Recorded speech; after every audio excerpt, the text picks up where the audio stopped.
Čaute ľudia, dneska vás vítam u nového videa už Funny Moment. Budem to natáčať s Terkom a ten, kto prehrá, musí splniť úlohu. Ale ten, kto sa 3-krát zasmeje. Tak poďme na to.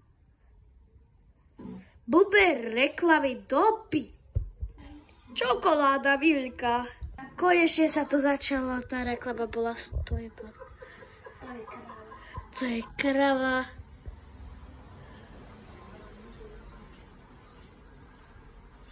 Dobrý futbalista, ty kokos. Z toho bude Ronaldo. No, však toto. Bojím sa ho už teraz. Tento, no. Au. Ja som sa zlakol. Pepe Peterko 1. Ale čakám. Zasmial sa. Dáže sa aj ty zasmial. No dobre, už 1-1. Jaké závody a ešte vyletí do vody. Keď som sa nezasmial. Ty z roku 1000. No. Jaké fára, ty vole.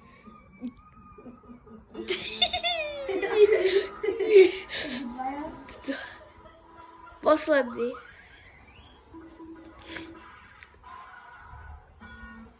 Čo to bude teraz? Ja neviem. Pravý hádzanár.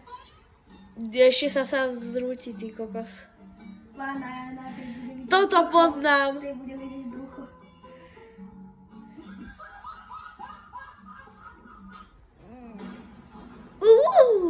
No tento. Dobre, na budúce už. Pepe Peterko musí splniť úlohu, jupi! Ako musí splniť úlohu? Povie Vixika to. Pepe Peterko musí splniť úlohu. Bude na ňo štedrejší a on musí sám urobiť nejaký funny moment z futbalu. Som zvedavý, čo Pepe Peterko urobí. Inak dajte mu odber, je frajer a zaslúži si odber. Tak ideme teda na to. Ronaldo, jasné, strela! Ty, kto je klasický Pepe Peterko? Ľudia, vždy, že ste dopozerali video do konca, dajte like a odber a čaute.